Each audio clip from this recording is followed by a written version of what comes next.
drinking Miller Lights with Larry. It was awesome. That's a hell of a story. Yeah. All right, it's spinning. I never know. We're live. All right, we are live. You got to talk about the Brisbane Lions. Oh, yeah. Got the Dirty Sports bump. Yeah, Worst to first. I saw that. Is that a maniacal Mitch? I think Play? so. When I abandoned the NFL last year during the anthem thing, I was all in on Aussie rules football. You crushed All right, it. let's do it, fellas. All right. Welcome to the Dirty Sports Podcast. I'm your host, Andy Ruther, coming to you live from the Smut Studio in Venice Beach, California, with my co-host, Joey No Chill Prano. Hello, Andrew. Hello, Joe.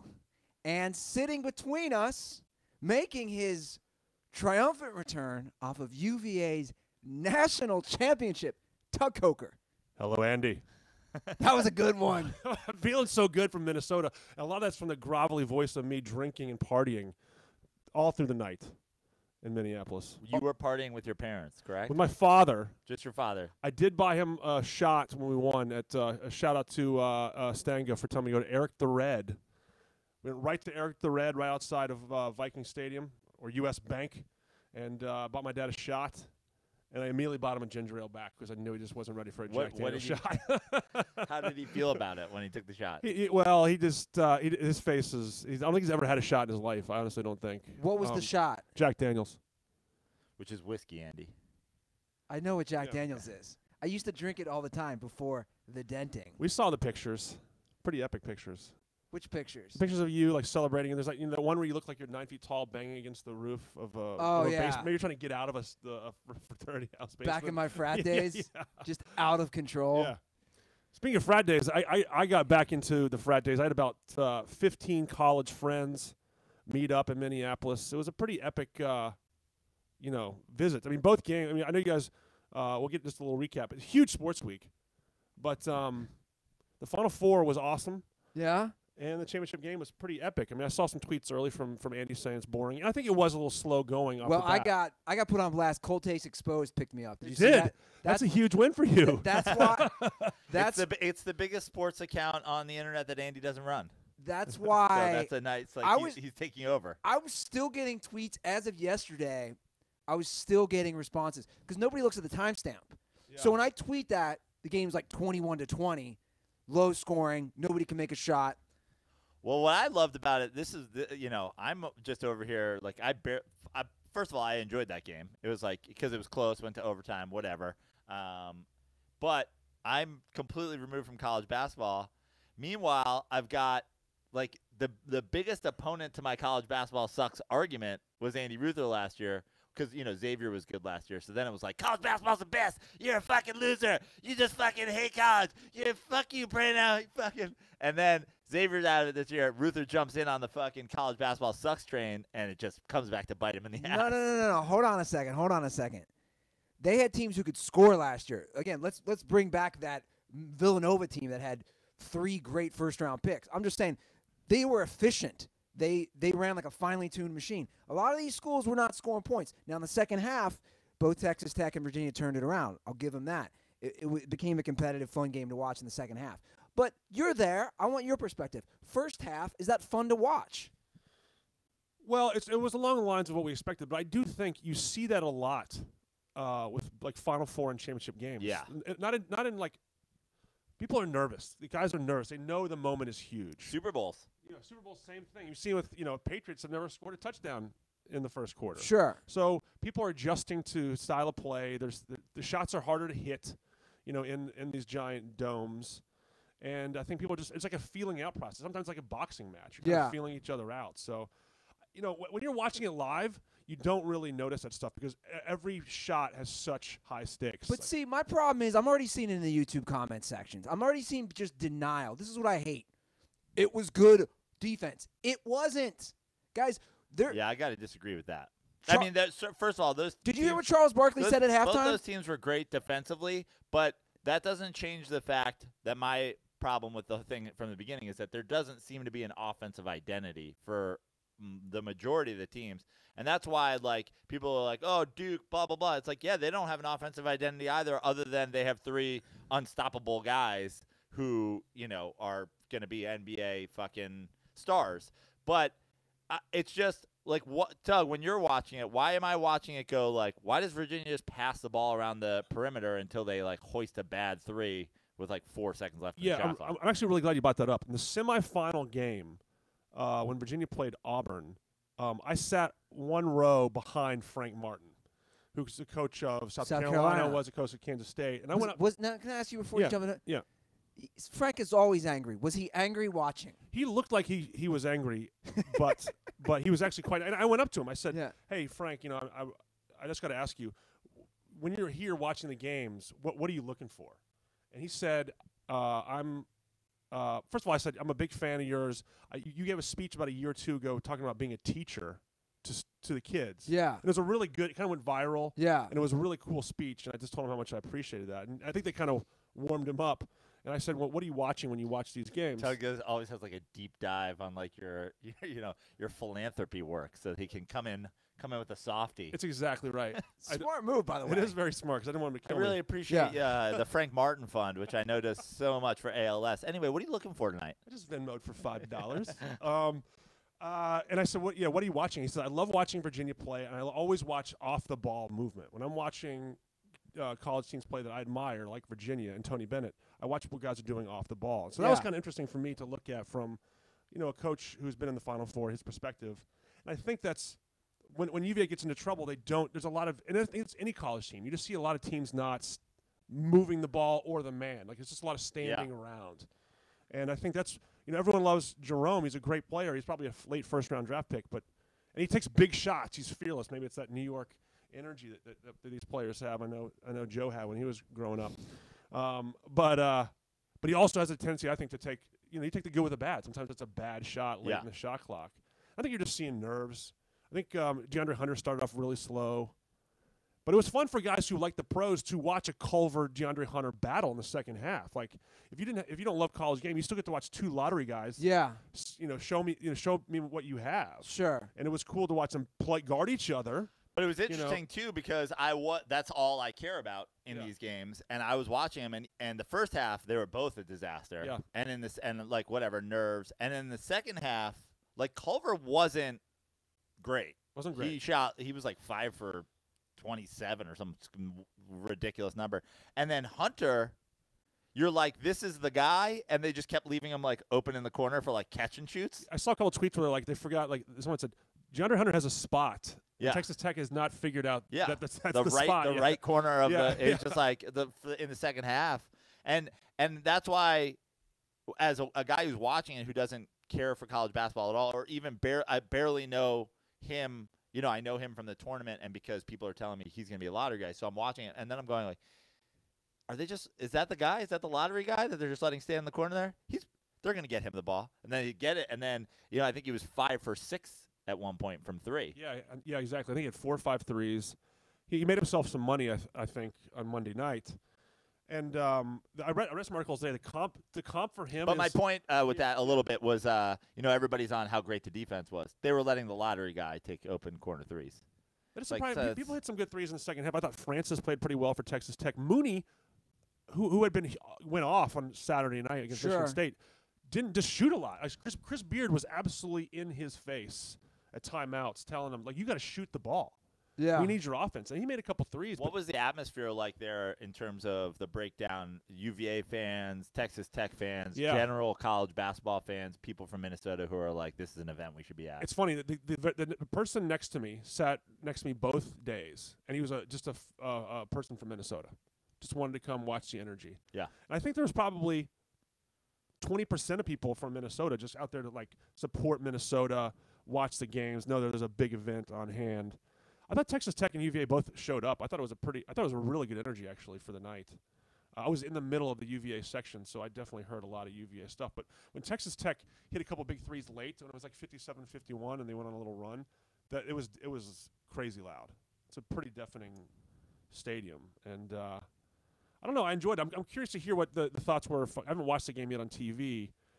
Did it feel like it was a good game? I mean, overtime always helps. So Yeah, like I felt like it was a good game, especially down the stretch. The second half was a lot better. The first half, it was slow, and I disagree with people who are like, oh, the hot take of like, I saw multiple people try to do the like, people complain when they don't play defense in the NBA, and then people complain when they play defense in college. Like, you can't have it both ways. Which my argument to that has always been, if you are talking to somebody who's like, I don't like the NBA because they don't play defense, remove that person from your life. That person doesn't understand that you could play all the defense you want. You could be Kawhi Leonard on steroids, like tethered to James Harden. He's still going to get 40 points on you. Like, you're going backwards and you don't know where he's going. He's going forwards and he does know where he's going. Like, they're trying to play defense,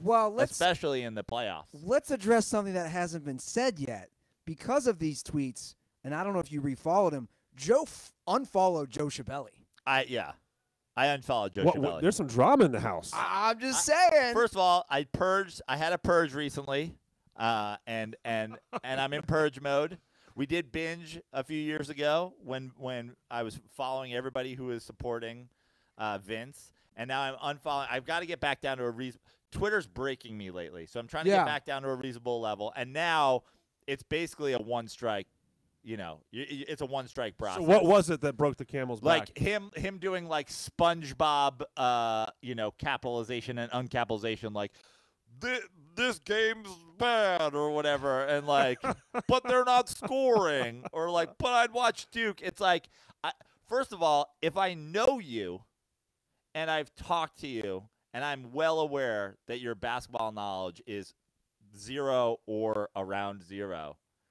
You can't just, like, regurgitate, like, college basketball defenders, like, hot take, like, whatever. Well, like, these are his 2 tweets. I'm just like, I'm out. These are his 2 tweets.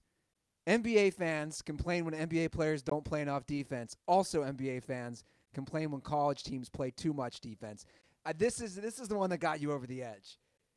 SportsCenter tweeted, "Here comes Texas Tech" in caps with a GIF, and he quote tweeted with the SpongeBob thing, but they've only scored 60 points.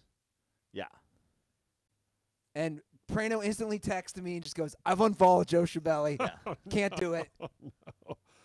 Oh, no. But, look, I agree with Prano in a lot of sense because people there is a difference between good defense and bad offense, and I think both of those teams were good defensive. Well, they were good both good defensive teams, but also the offense in the tournament has been a debacle. So then you put them together, and you have. And that's the thing. That doesn't take. You're right. That doesn't take away from where Texas Tech and Virginia play defense. They're both top 5, statistically defense. But it's like Charles Barkley said at halftime. Again, I trust the guy who literally played back. Like, I tweeted that out. Dude, it's wild. What did he say? He basically said, this is not good offense. This is let's say, we can say the defense like I'm saying, like Joe's saying, but he's saying this is just terrible offense. That's what he said at halftime. Now, I responded to somebody on Twitter with that, saying, we're just not going to trust a Hall of Famer. And it's like, people want to just attack that. It's like, guys, it's what this guy does for a living. It's the same thing. It's the reason why, like, that thing is just like an unfollowable tweet is because it's the same misconception about the NBA. It's like, oh, well, the Rockets give up 140 points a game, so they're bad defense. It's like, do you understand how, like, them shooting the ball within 4 seconds of getting it in, like, the amount of possessions per game affects? It's like, it doesn't matter how many points are scored in the game. It's how many points they're scoring per possession. And so people just don't understand. So, like, I don't care about your basketball hot takes if you do not understand the game of basketball. That's a good stat. I think the points per possession is a very good note. Yeah, I like that. Yeah. Kenny Smith was talking about that a lot during the Final Four. The points per possession, I think, is a very important stat that one thing I'll say talk is about. It didn't surprise me though because again, and I like following betting lines, and it was the lowest total in 31 years or something like that. Yeah. Something almost just the dawn of the 3-point line. But the score, I think, was like 33-30 or 30-29. It was something very right on the number. So it didn't surprise me. I wasn't surprised by how bad the offense. It was sort of the expectation that Vegas had presented. So, but we all know when the public, everyone's like, "Oh, this is gonna be a low-scoring game." You almost always want to play the opposite of the public. Right. So we're not surprised that the number really sailed. And then, of course, they went overtime. Way over. Yeah. So where does this rank for you, Tug? Where does? It's a great question. Because we all know you have 400 different teams. I do, and I appreciated your tweet, or maybe it was Joe's tweet about the 16. It was Frano. It was Frano. I love when they don't know where it's coming from. I know. So I'm just trying to think of your history of all your teams. You have the Cowboys had a nice run in the 90s, 3 out of 4. You have UVA's title. You have Boston's had a nice run because I think you're a Sox fan too. Yeah. The Red Wings have always been good. Yeah. No, they weren't good in the 80s when I learned to skate. But they have a nice run when I was in high school for sure. Now Michigan, the last title was against Seton Hall. Was that '89? Yeah, and they also like tied for the national title, beating Washington State in football. Oh, that's right. Yeah. Rose Bowl. Okay, so where does this rank in the Tug Coker? I'm glad you said that because I haven't won. My teams haven't won a championship since 2008 with the Celtics.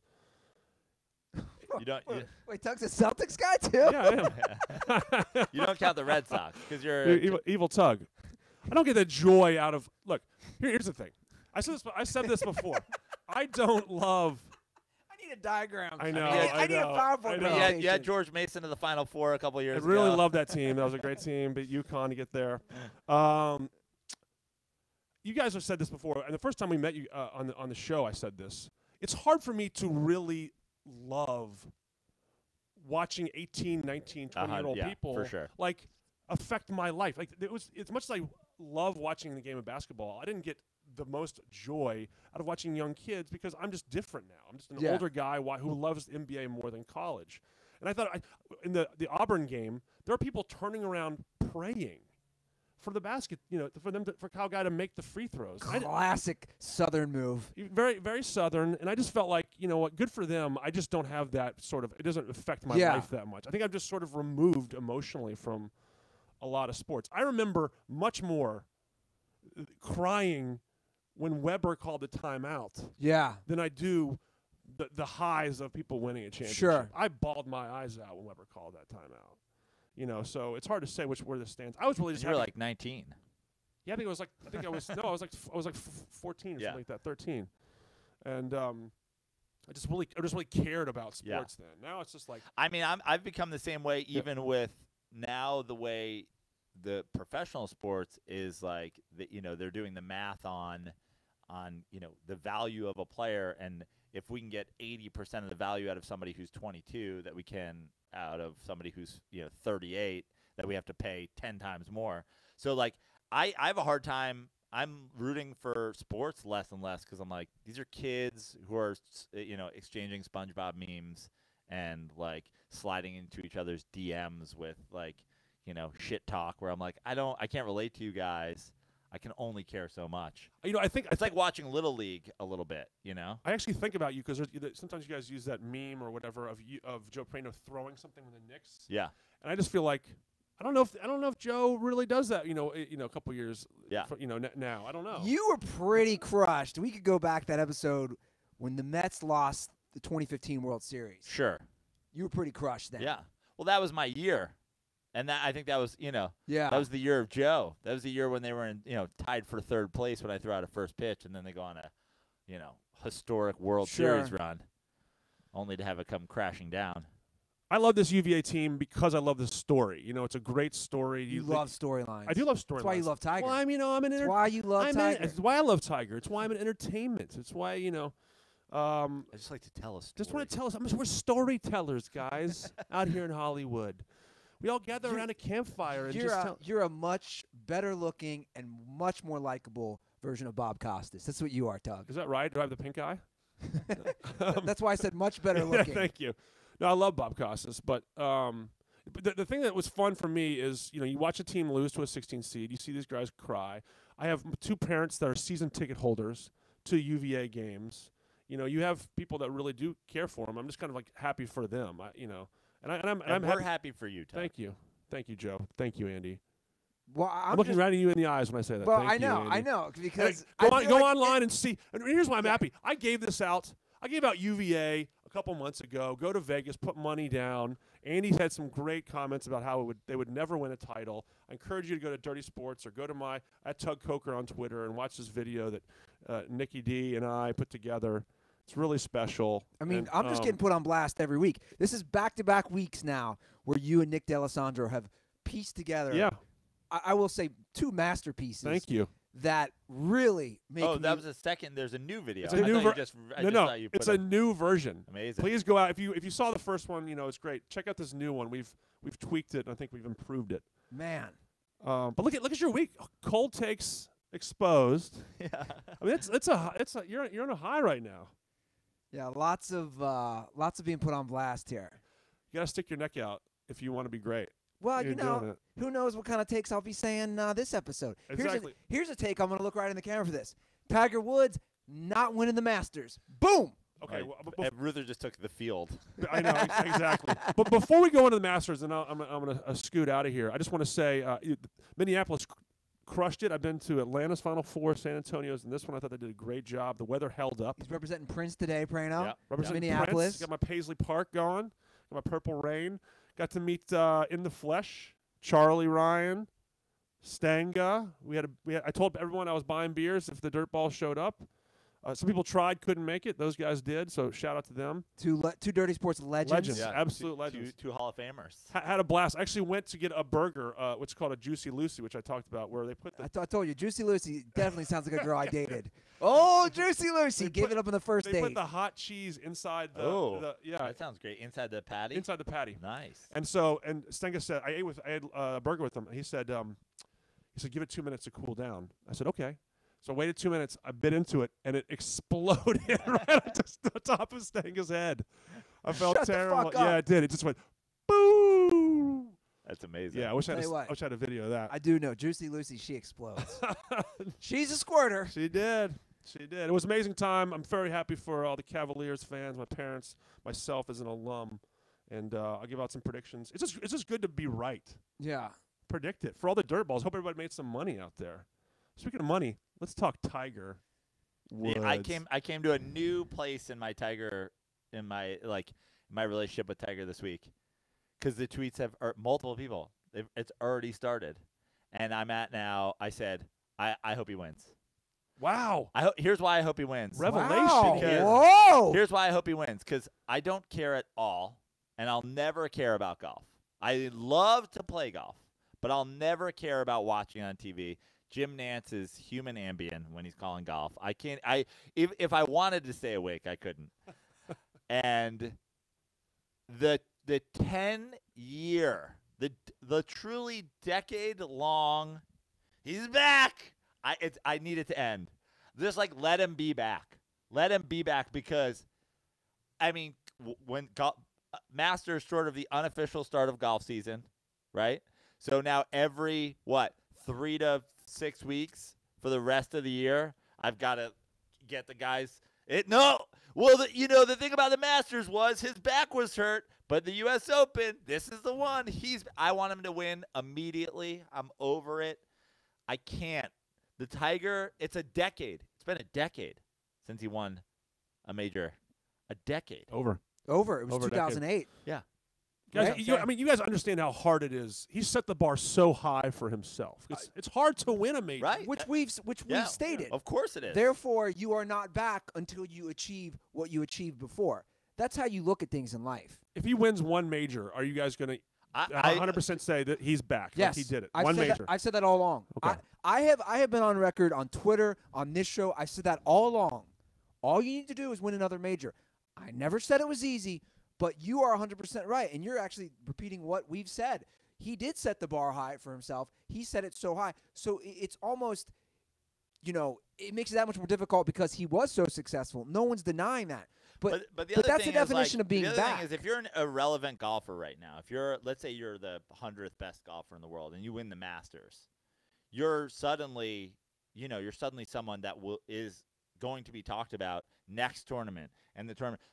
It's almost like winning an Oscar where you become Academy Award winner, So you get to the fucking U.S. Open or you get to the Players Championship or whatever the fuck these things are, if some no-name wins the Masters, when you get to that tournament, they're gonna be like Masters winner, so this year's winner. Yeah. So like the idea that Tiger wins any major and is back is like, well, he's back to being a relevant golfer.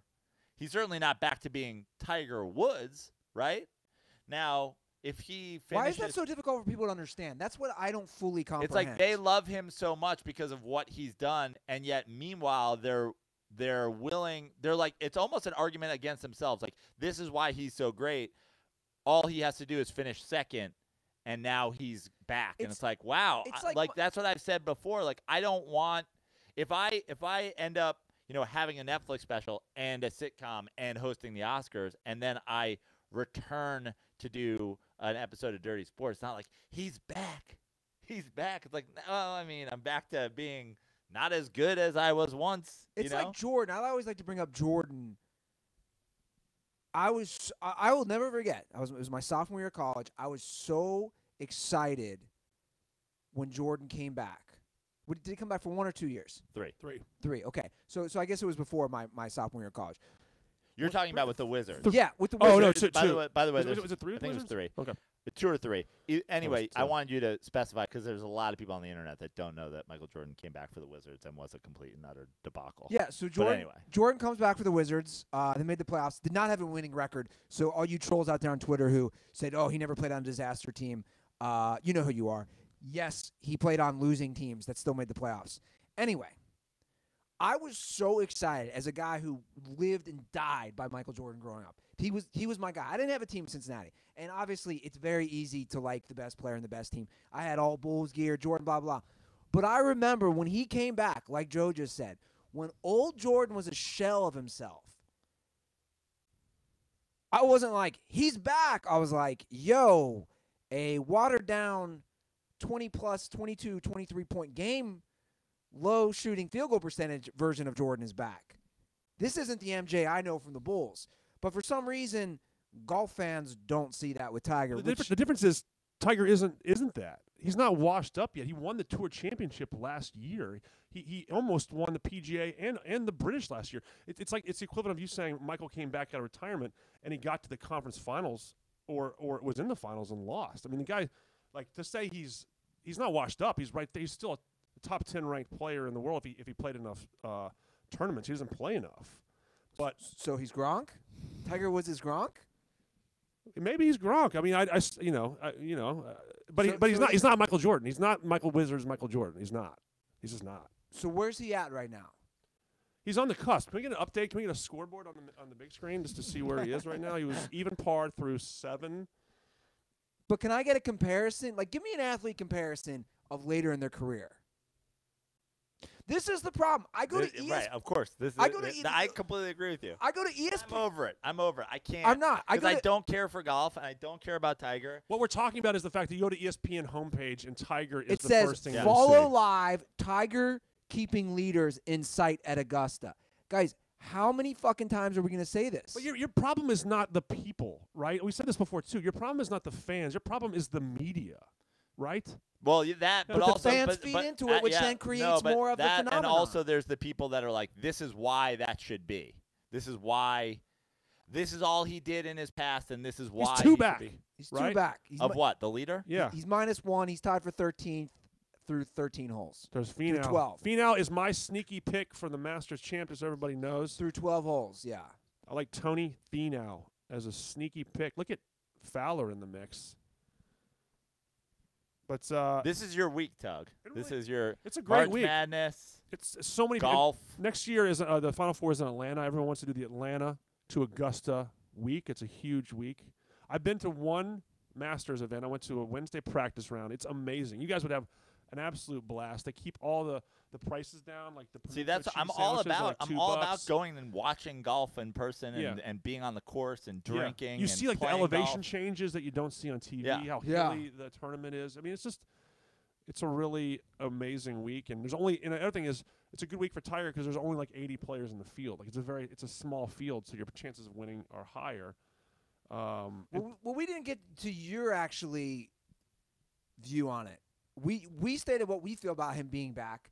What is your opinion on this whole? He's already back to Tug. So in he's your not, opinion, well, in my opinion, he's not back. I will say that. I think he need to win I think he needs to win a major. However, so again, you agree? I agree, but I also agree that like you're allowed to root for. I mean, it's a story thing, right? You can root for we're anybody talking you about want. the emotion of UVA coming back from losing to a 16 seed. This to me is a similar situation. I mean, you take away the. Wait, did UVA? See, I know where you're going to go Drink with this. and drive. I know where you're going to go with this. UVA lost because they were drunk on Ambien. I mean, that would be a good explanation for losing to a 16 seed. But I feel like Tony Bennett was having sex with every other ACC coach's wife behind. Yeah. But I feel like those actions would be endorsed by Dirty Sports hosts. Well, no. The thing about us is I don't really care. You do what you want. Like from a moral perspective, I don't really care. But I think the problem is, and I know Joe always presents this very well when it comes to some of these guys. It's like take a LeBron that we know of. He hasn't really done anything off the court but good. Then you take these guys.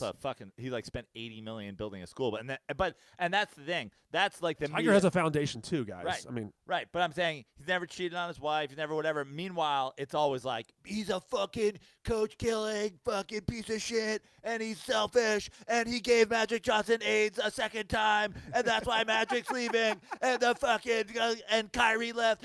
He showed Kyrie a picture of an Earth that was flat. That's why he believes it. And he's like nothing but a fantastically great guy who only says the right things.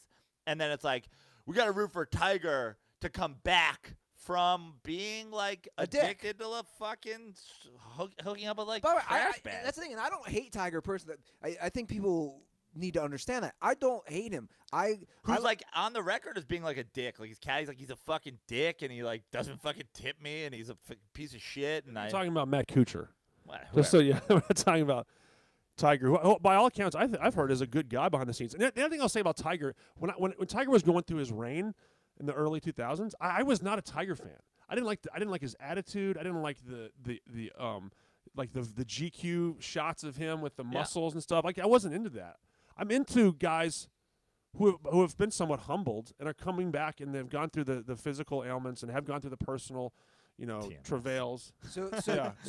So you didn't like, basically, if you knew me, you would not have liked me pre-denting. No. Post-denting, you like me because I've gone through the struggle of being a fucking binging, drinking, fucking bumbling idiot. Absolutely. Okay. Because we're all trying to better ourselves. Like I think you need to find this is going to sound weird, but you're trying to see yourself in the people. Yeah. It's the for all of us nerds out there, like the Joseph Campbell theory, which is like heroes, you have to see yourself in the hero, and that's where Tiger Woods I think has become more personable and likable. He's more fun because he is struggling, but he's letting people in at the same time. And for me, I was like, I'm all on board. I want to watch this full. I want to watch this full redemption, and it may never happen, but see, that's my problem. That's we're going on 11 years, and I'm shocked that I hear Prano say he wants him to win. I just want it to be over. I don't care, but again, my thing is, we're going on 11 years. I want it to be over. I want every teenage Tiger fan to have their day, and then just be like, cool. You know what? Tiger still a machine though. Like there's a Twitter handle called Tiger Tracker. Right. That's 375K. Like no right. one else has this. That was started after Tiger's last major. Yeah. You know what I mean? I'm pretty sure it's a Golf Channel related right. Account. Very smart. But is this a good analogy? Probably not. You get dumped with your high school girlfriend who you're in love with. It's already a terrible analogy, but please continue. 15 years later, you're still holding on. It's like, dude, you're not going back. Like this is 11 years later to me. I don't know. It's to me. And I'll say, the one thing I'll say is, I appreciate your standpoint on it, but the majority of the people never let go of that Tiger from the GQ muscle pictures and the Buick ads that they loved so much. They fell in love with this greatness, and then they refuse to believe that he's ever been down and that he's ever had it's just like, no, Tiger's the greatest ever. That's just the way it is. And you'll see Next week's the week where the GOAT returns. Next week's, and it's a little bit. There's a little bit of mental illness to it. Well, you could probably draw a good Venn diagram of people in denial that forgot Michael Jordan came back to the Wizards and Tiger fans. I bet you that same fan group fits in that bubble. Wouldn't you agree? It's probably a very similar The other group. thing is, and you'll see that people brainwashed by Nike is what you're talking about. Basically, yes. I stand by the fact that you're just, you guys are, if there's a thesis statement about dirty sports, it's like hypocrisy is not allowed.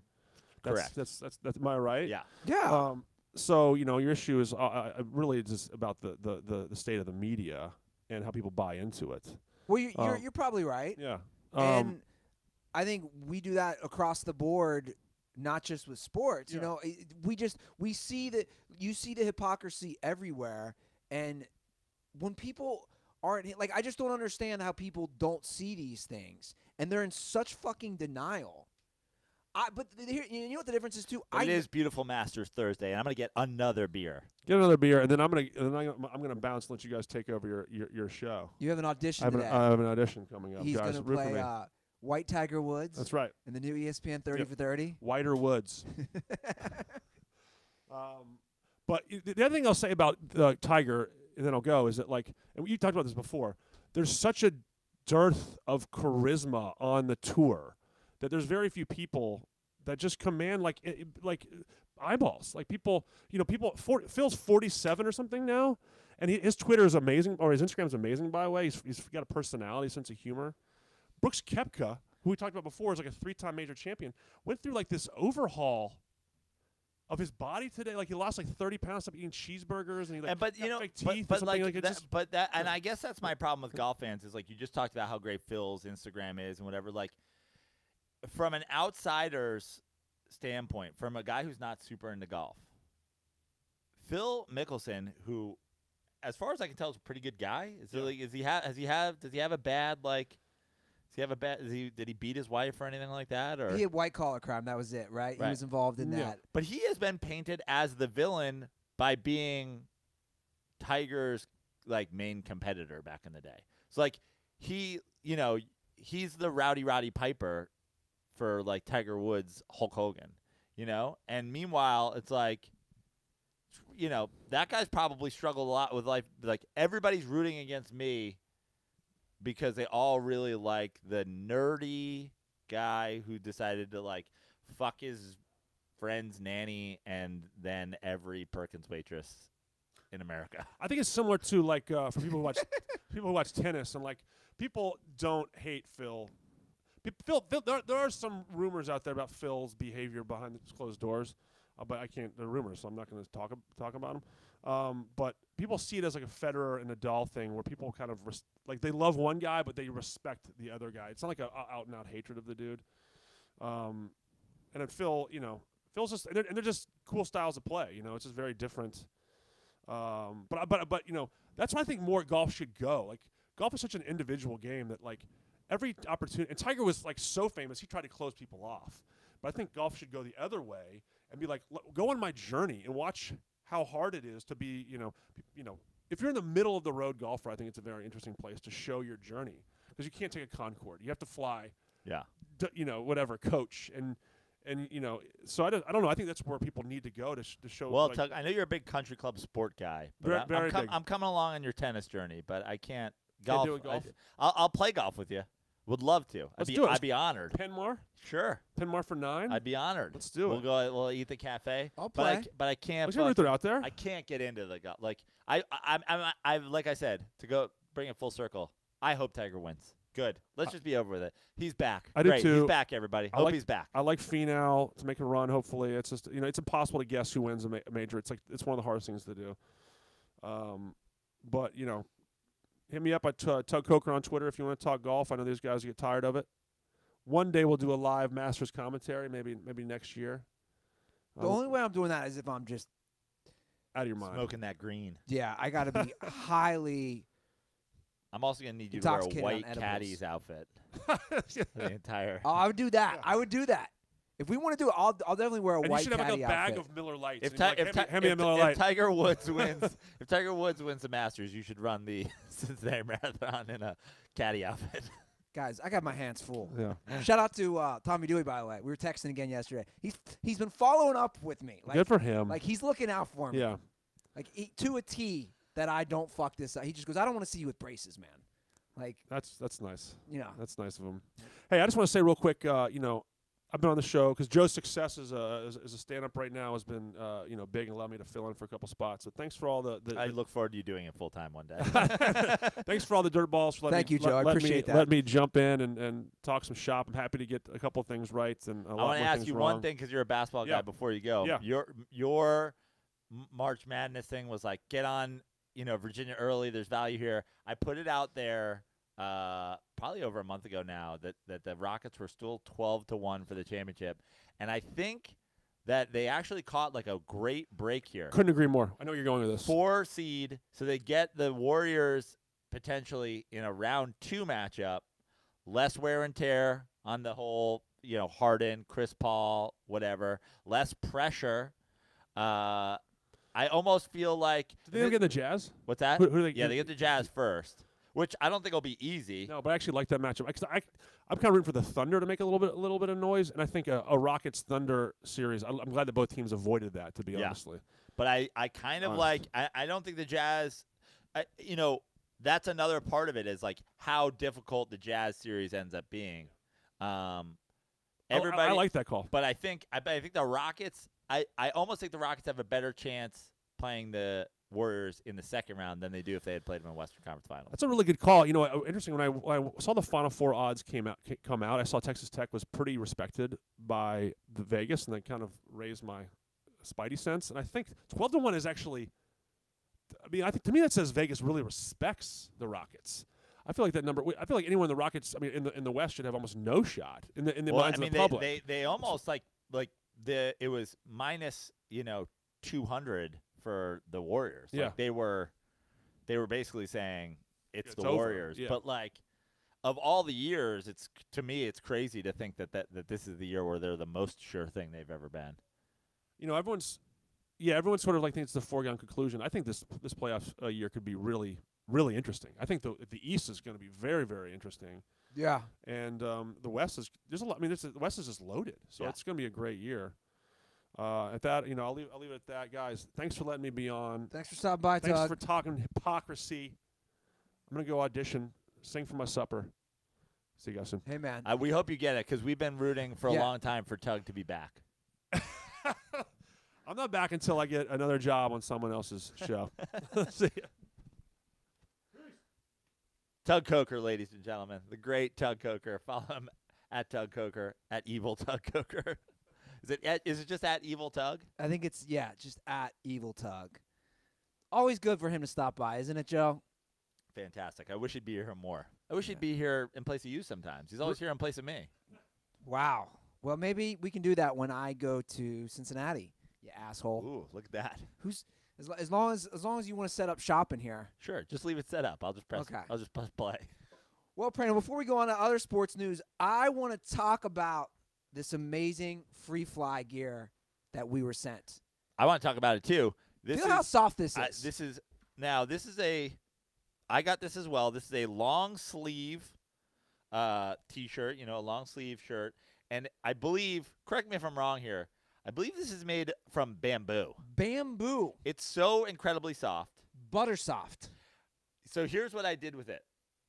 Because it's like the perfect shirt. I ran in it, which I never run. It's a great shirt to work out in. Great shirt to run in. But also, I slept in it, then I got up and ran in it. Because I was like, it's so soft. Love it. I slept in it and then got up and immediately went for a run. And did they send you shorts, Andy? Yeah, I got shorts. The too. shorts are incredible. The shorts are like you can run in those too. So light, so soft. Fantastic hat, shirt, shorts. I mean, the exercise gear. Look at the hat. Incredible. I don't even know. Is that what? Read the ad, Andy. Is this what this is for? Is it for working out? Because it's perfect for working out. You can use it for anything. Yeah. Leisure, like you're saying, sleeping in, watching games on TV, working so comfortable. out. Guess the best part too. This is UPF sun protected. Really? So you run in it. You run in it. You're not going to be getting burnt. You go play volleyball in it. Out here in LA, we have so many options. Yeah. Guys, get you some free fly gear right now. It's time you stop being uncomfortable and tried out Free Fly's bamboo clothing. It's so comfortable. Mother's and Father's Day is right around the corner, so get the gear for your mom or dad. Perfect idea for mom or dad. You can get 20% off right now if you visit freeflyapparel.com and use promo code DIRTY. That's Free Fly Apparel, so that's just the word free, the word fly. F-R-E-E, apparel. .com, promo code DIRTY.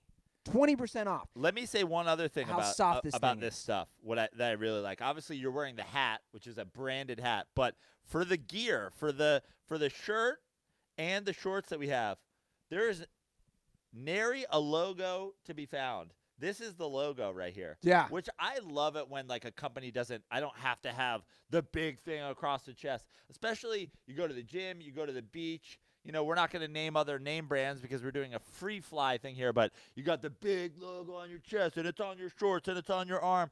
I felt like I was from the future. Yeah. Like you watch a future movie and everybody's got like the nondescript Sure. logo list. It felt really good. Yeah. I felt like the softness of it and the logo-lessness of it made me feel like I was literally in future clothes. Yeah.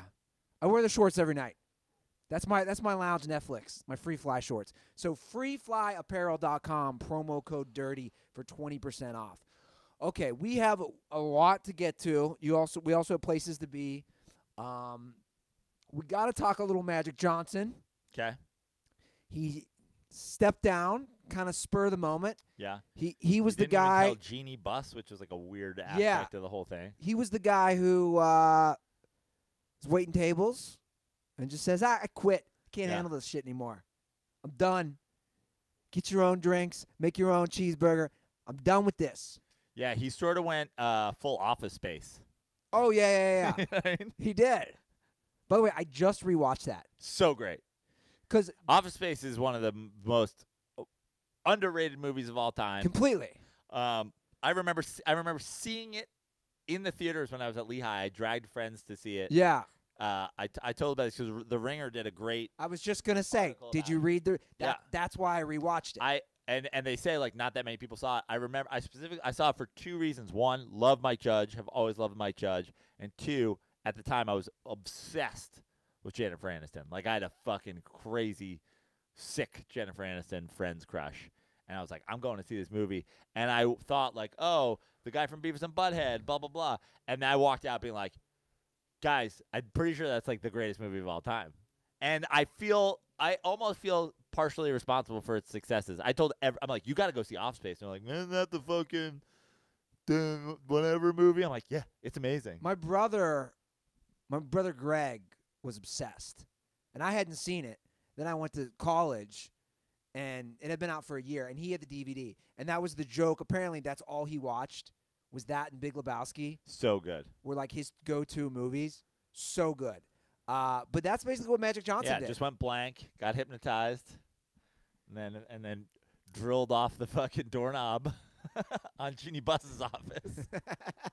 Kicked down his cubicle. Cut open some fish. Yeah. Let's be honest. The thing about Magic Johnson, and I want to say right up front, Magic Johnson, for all accounts, a fantastic guy. Yeah. Like a really nice guy. Only heard good things. Really well respected. A very successful businessman.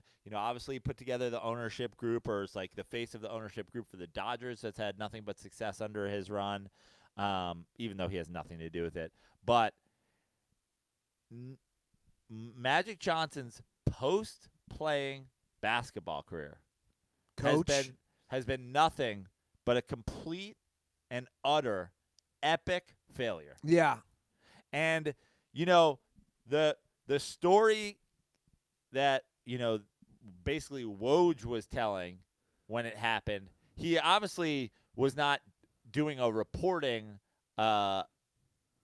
just as it happened. Like, he had these facts and he was sitting on them. But the second that this came down, Woj basically released a series of tweets saying Magic Johnson has never actually been the president of basketball operations for this team. He's never been. He doesn't go to meetings. He doesn't go to fucking scouting things. He's basically MIA. He's a figurehead. He's a figurehead. He's the president of basketball operations in, face alone.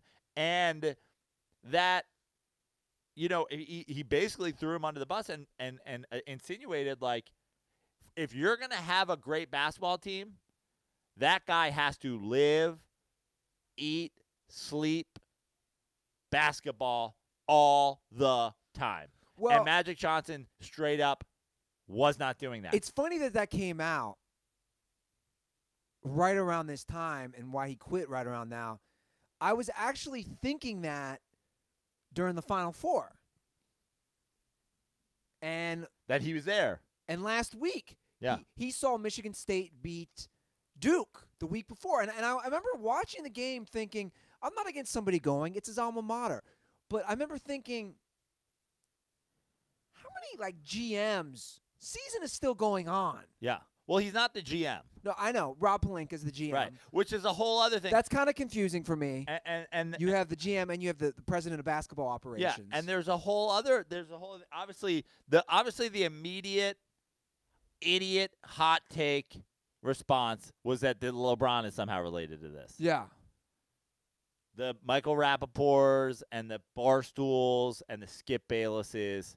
Basically, everybody who at this point has proven that they have no fucking clue what they're talking about when it comes to the NBA, that is their immediate response. It's the easy. It's LeBron out, and LeBron, and then he didn't get Anthony Davis. It's like there's a GM who's responsible for the roster.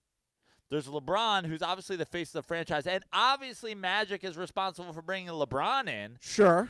But Magic Johnson's also responsible for not bringing in Paul George, for not bringing in Russell Westbrook, for not bringing in Kawhi, trading D'Angelo Russell, trading Julius Randle. Now I get that that's the GM's job to trade the pieces that they have, okay?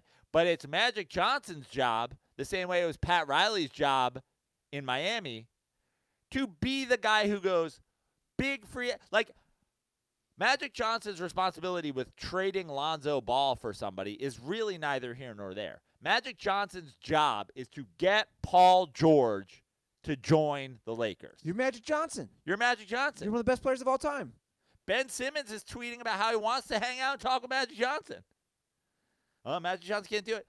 And now honestly, Magic Johnson a little bit embarrassed himself with the now I can go back to tweeting what I want. It's like essentially Magic Johnson didn't want to be the president of the Lakers. And that's fine. Yeah. But you're right. He basically didn't want to be the president, and his one good thing that he did in that position, get LeBron. All the other things are kind of a debacle. Yeah. So you brought up a good point, too. Let's not forget, guys, Magic Johnson was the Lakers head coach for a quick minute back in the day. Also a disaster. Yep. And we've seen this. Magic Johnson, great at playing basketball. That does not relate at all to being great at being involved in basketball after the fact. And we've seen this with Michael Jordan. Yeah. The struggles he's had. Yeah. But then we see guys who are good at it, who've been successful.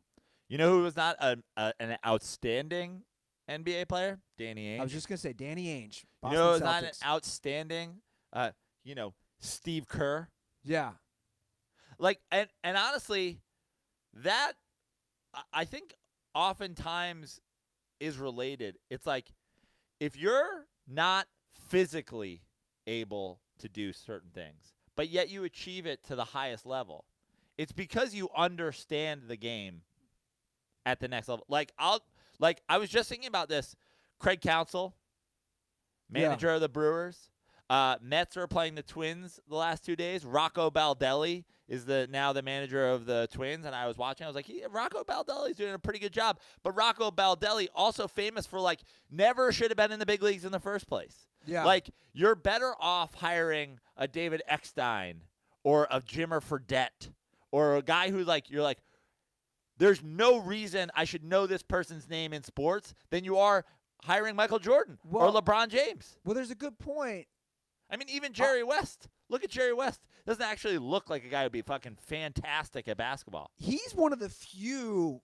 Although he's pretty tall, obviously. Jerry's one of the few who were so good on the court and then later in, the behind-the-scenes positions. Who else can you think of I mean, we can think of tons of people who are terrible. I mean, Isaiah Thomas is a fucking train wreck. Magic Johnson is a train wreck. Larry Bird was all right. Larry Bird, yeah. I mean, I don't want to make it a race thing again, but, like, Larry Bird is, slow and white. Sure. Like, he understood it. Like, he worked the angles. You know what I mean? He's not Bill Walton. He wasn't 7 feet tall. But I'm just trying to think of all sports, too. I'm trying to think of, like, a great baseball player who went on to be a great manager, great football player who went on to be a great coach. I mean, can't think of any. Joe Torre was a, But even him, people forget, he was the St. Louis Cardinals manager back in the day and struggled and got fired. Sure, yeah. Before, his run with the Yankees. But, even like a Billy Martin type. It's like Billy Martin was like the 8th best guy in the Yankees lineup when he was like playing. It's like Mickey Mantle is not the guy you want managing your team. Sure. You want Billy Martin managing your team. Yeah. And that's the thing. Like, I don't blame Magic. Look, enjoy your life. You don't blame him for what, leaving? Like, it wasn't working out. You're worth $600 million. You've created so many businesses. You've done so much for the community out here. Like you said, I've only heard good things. I used to work with somebody who knew him. He used to do things for him. He's done a lot of work, especially within the black community. He's done so many great things within that world. It didn't work out. Yeah, but let's also not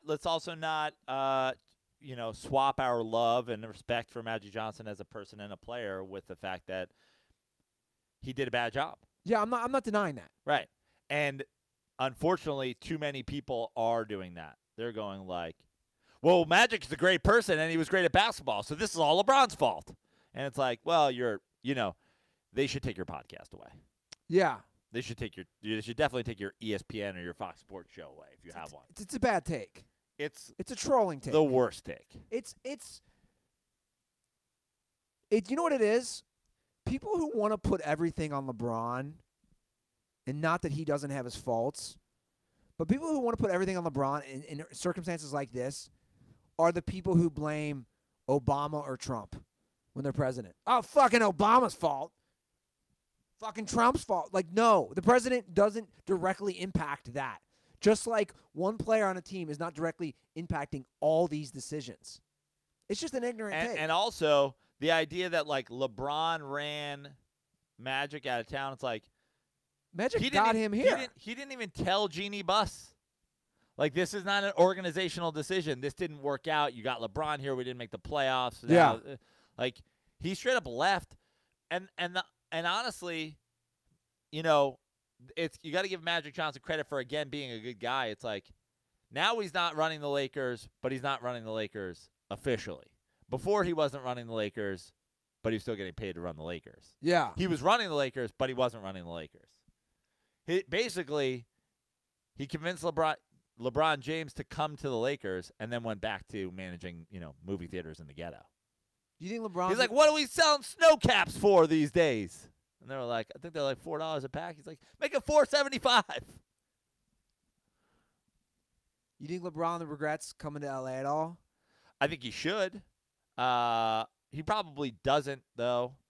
He doesn't seem like a guy who regrets a lot. It's like the thing about LeBron James is we're certainly heading toward the tail end of his career. Yeah, but he's still for LeBron sure. James. And, like, we have to deal with trolls on the internet all the time. It's like, no one's done it alone. He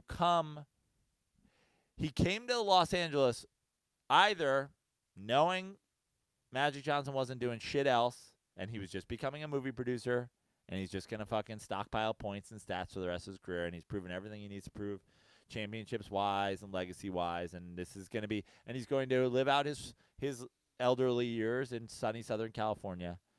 Or Magic Johnson told him, I'm Magic Johnson. I'll get you another free agent to come here. Look at every team in the league. The Warriors have KD and Steph and Clay and Draymond. The Rockets have Harden and Chris Paul. The Celtics have Kyrie and Gordon Hayward. Jason Tatum. Yeah, and Jason Tatum. Like that, I will get you that guy. Russ and Paul George, Kawhi and Lowry. And like every team's got it. I will get you one of those guys. I'll get AD wants to come here. I'll get AD.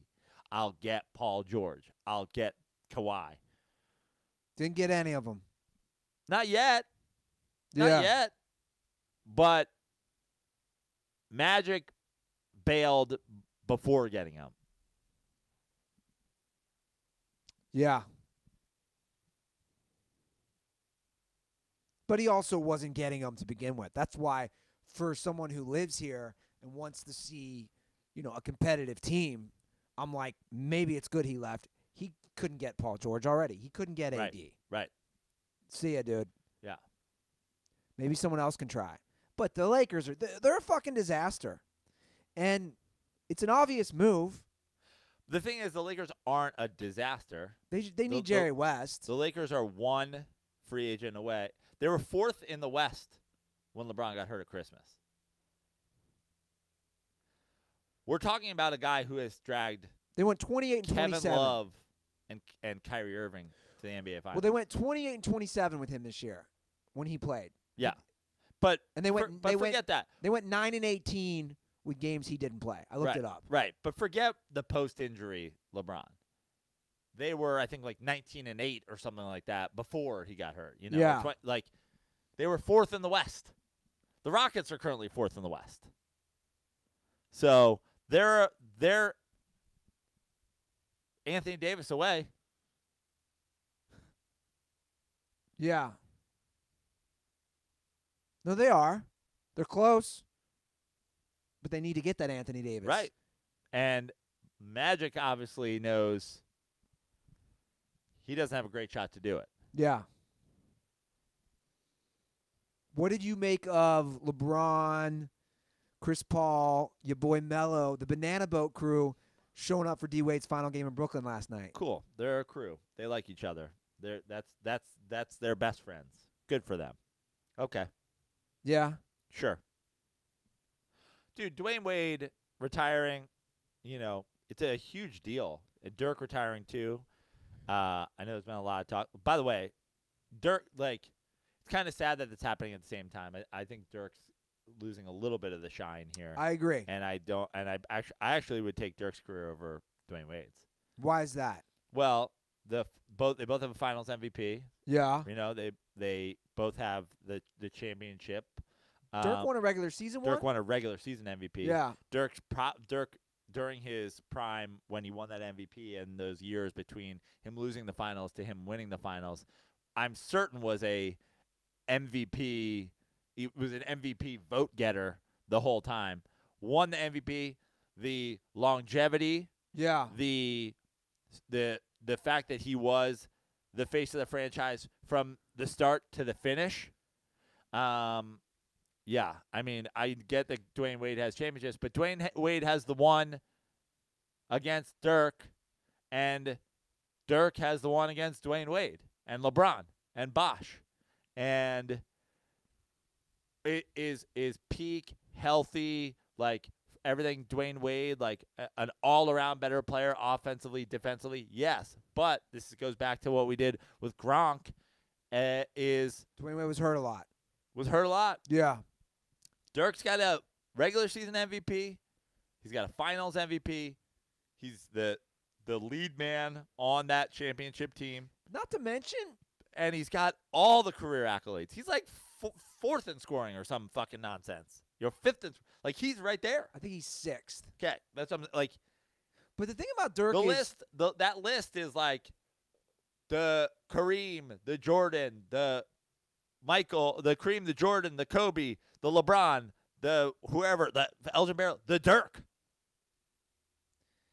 And the thing about Dirk I don't think people realize, guys, he was the first 7-footer. He was the guy that is the unicorn is based That's on. what I'm saying. Yeah. He was the first 7-footer to hit threes. I mean, he wasn't the first to hit him, but he is the guy. He's the first 7-footer to not be like, oh, the center is out there and he's shooting threes. Like, he's the first 7-foot 3-point shooting small forward. I mean, it is pretty wild, guys. It goes Kareem, Karl Malone, Kobe, LeBron, Jordan, Dirk. I mean, Dirk is 6th all time. Yeah. All time. Yeah. He's ahead of Wilt Chamberlain, Shaq, Akeem, Oscar Robertson, Tim Duncan.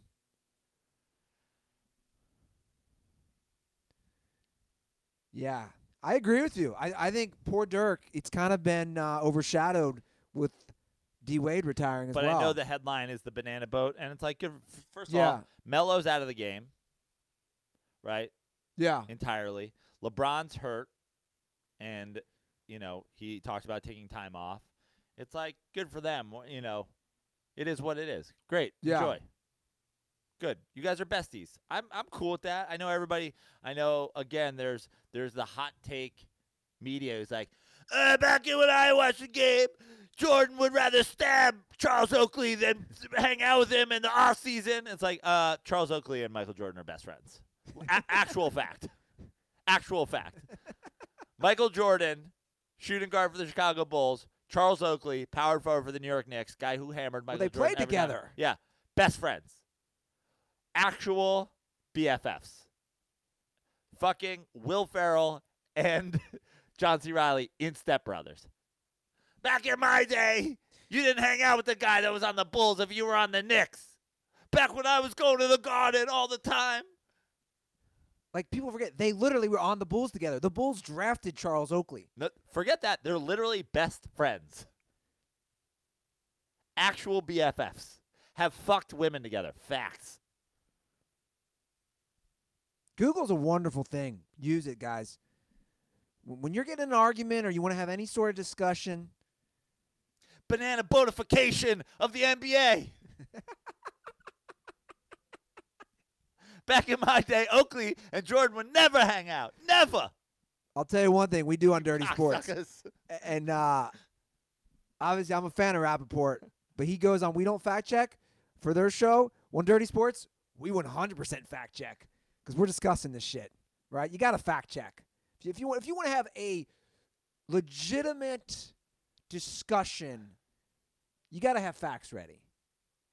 That's why I hate political debates. Yeah.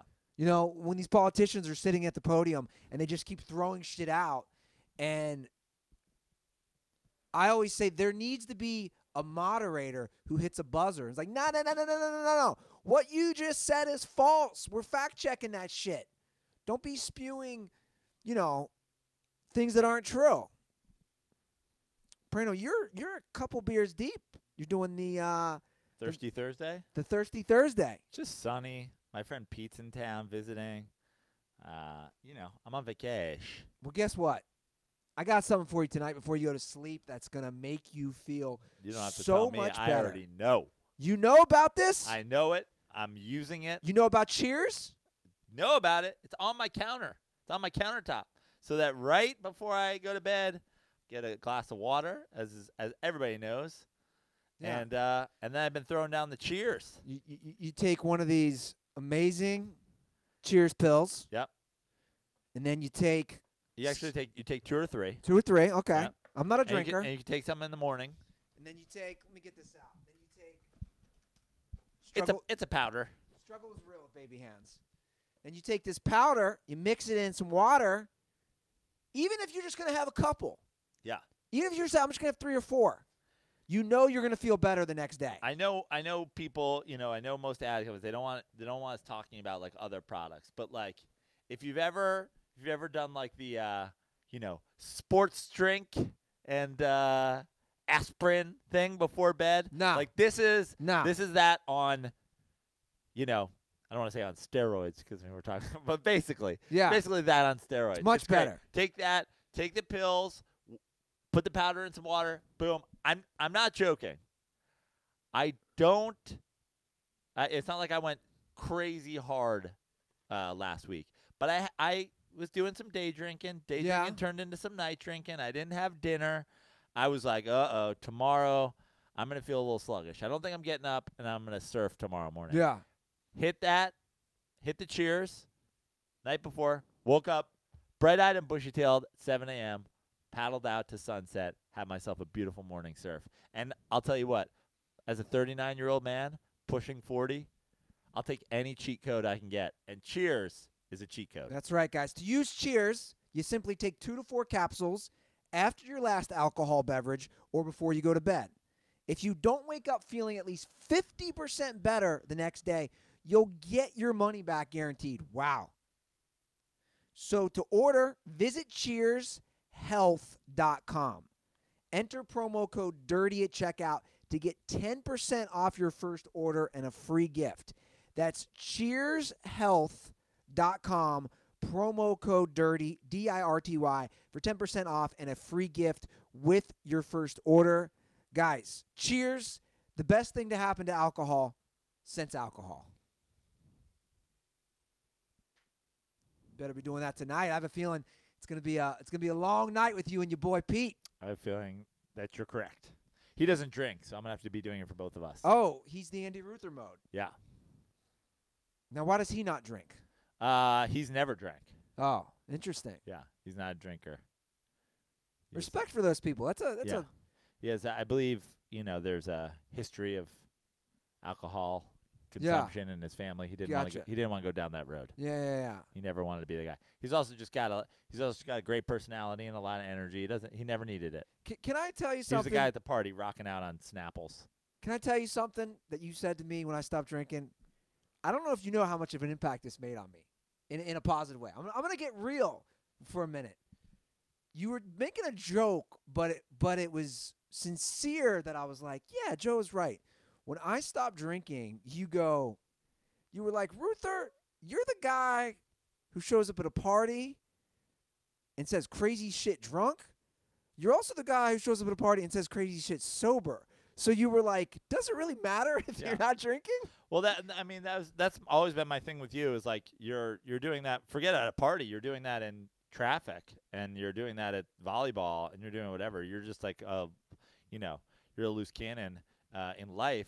But also, you were never even a casual drinker ever. Like you and I never went out and like watched a ball game and like cracked a couple beers, like ever. You were like, you want to slam Jack and Cokes? And I'm like, well, I guess. I mean, if that's the only options I have here. But to me, if you're just like a binge crazy drinker, you're like, that's the least sign of an alcoholic I've ever seen.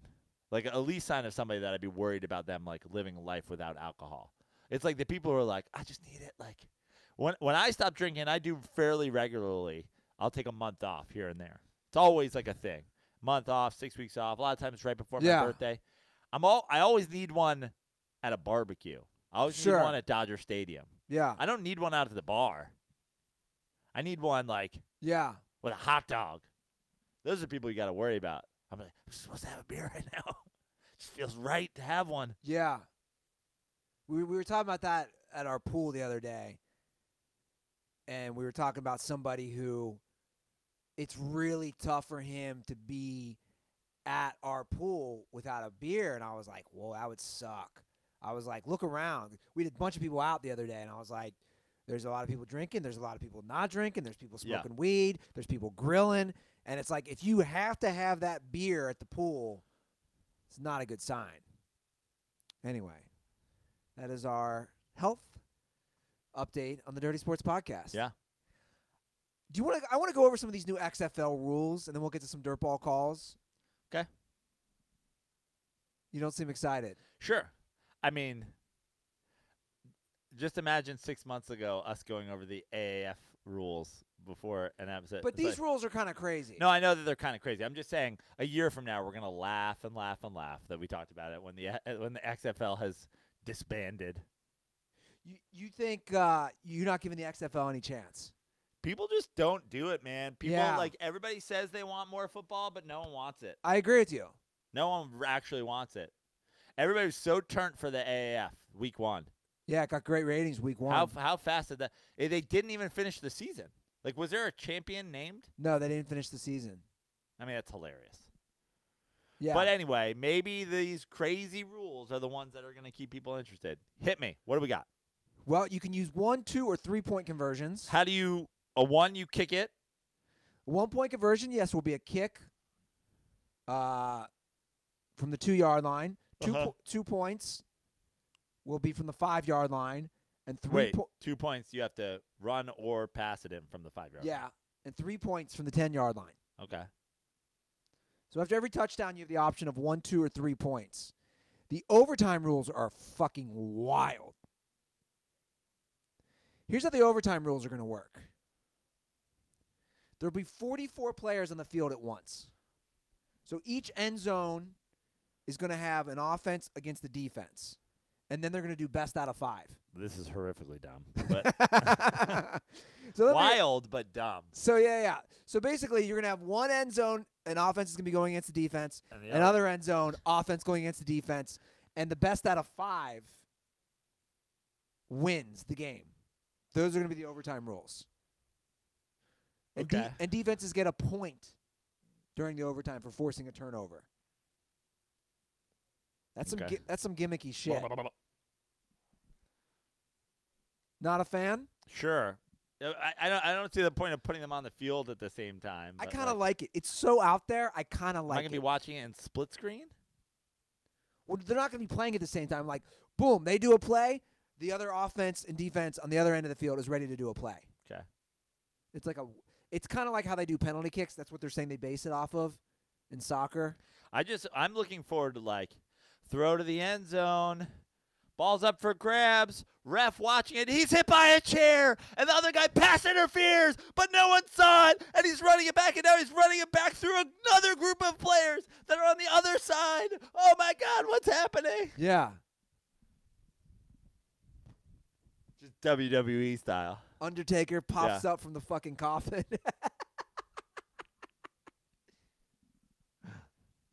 I think they should do that stuff. It would make me watch it. For a week. It'll make you watch it for a week. You're right. A week.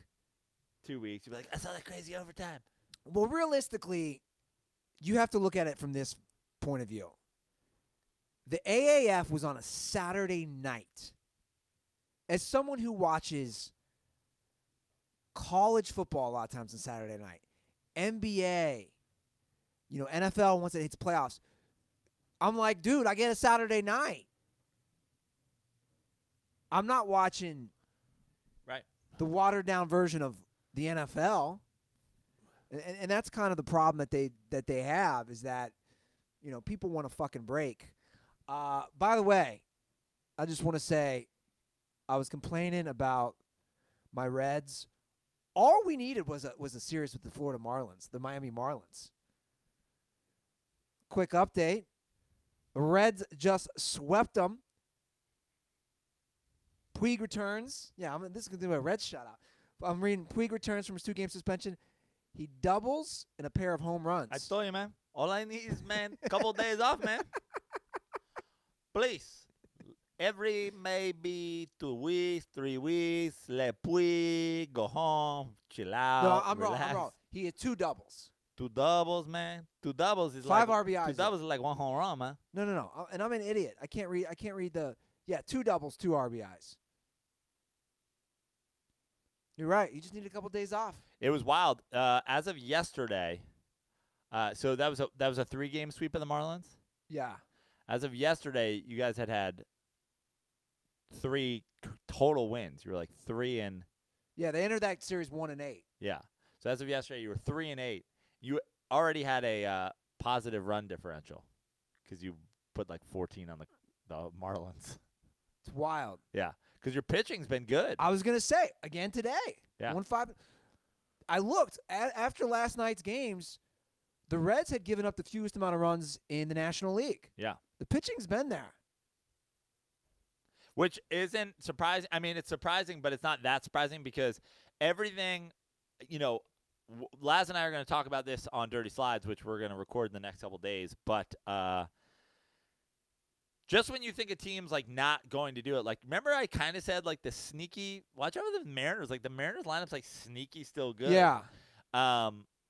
And the Mariners have the best record in baseball. Now, I think the Mariners are going to fall off because they got rid of their pitching, and that's the stuff that just, like, won't hold up long enough. But, like, when I looked at that Mariners lineup right before the season started, I'm like, yeah, I know they got rid of Cano, but they still have a good lineup.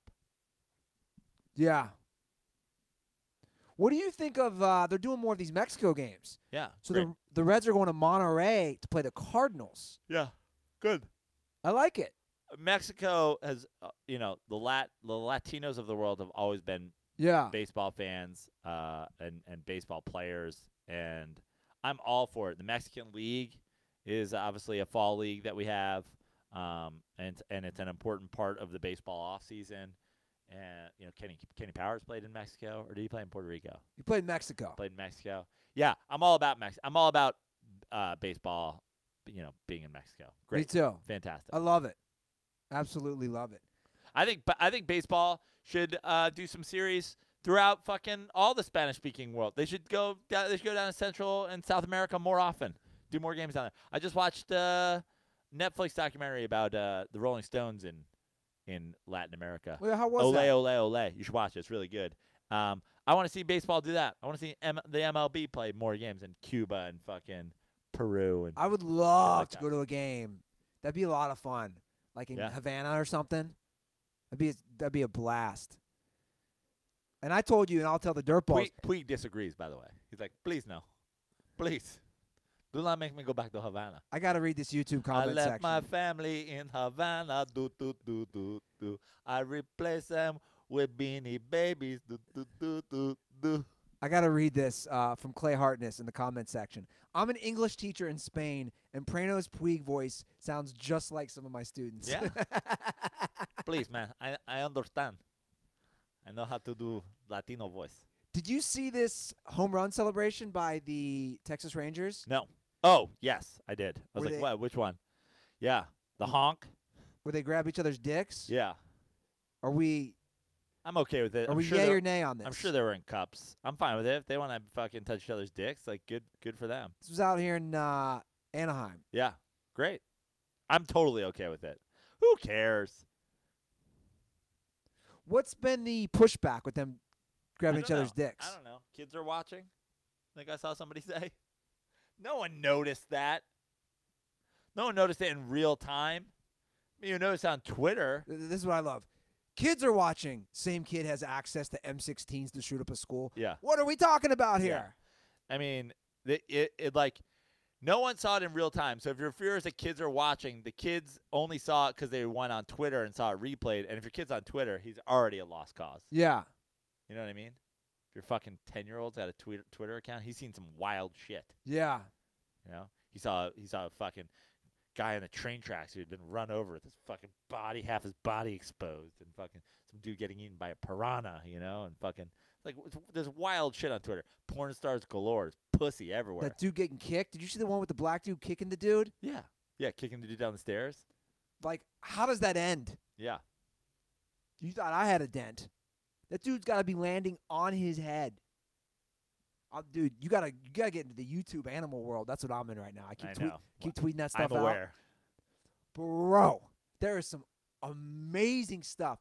And now that YouTube's onto me, now they just keep recommending all these videos with animals. They're on to me.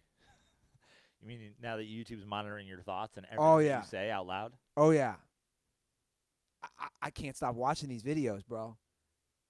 You got to watch Our Planet on Netflix. And other Netflix, I don't care for the nature shows. You should. It'll make you more woke, fam. You should also watch. Do I want to be more woke, No, fam? not at all. Not at all. I did tell Prana this. I'll recommend this for you guys. The Ted Williams documentary narrated by John Hamm on Netflix. Yeah, I'm looking forward to watching that. It's about 50 minutes. It's really good. Crazy life. I didn't realize he served in 2 wars. Yeah. Dude was a badass. Yeah. Because if crazy vision, did they get into that? Yeah, they talk about his vision. Yeah. Crazy vision. Fighter pilot, baseball player. Just like sick. Like 20,000 vision or something. He served for 3 years in Korea. He wasn't just like, it wasn't like it's the like Elvis during the war. He was Maverick. This is straight up combat. Yeah. He's flying nonstop missions, risking his life as the best hitter in baseball, blowing shit up. Then he comes back here and then just continues to bat. Yeah. They going through everything. Then the whole thing with his brain and. But Michael Jordan left basketball and became a terrible baseball player. How did he do it? Unbelievable. Do you want to get to some dirtball calls? We'll wrap this up. Sure. Before we do that, I am going to see my Reds this next week.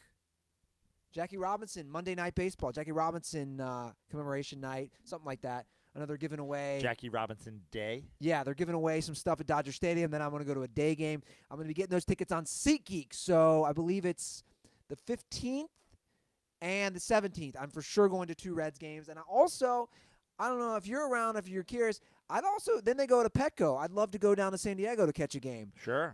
So I'll be going on SeatGeek to get that. And, summer's here, Joe. I was already looking at the Hollywood Bowl. Some great acts to see. You had told me to check on SeatGeek for that festival that the Red Hot Chili Peppers are in. Yep.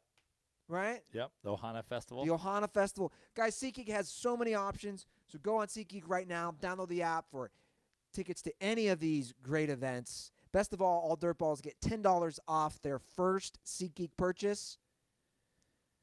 Guys, lastly, SeatGeek supports our show, so go support them because they support us. It's the circle of support. Use our promo code DIRTY for $10 off your first purchase.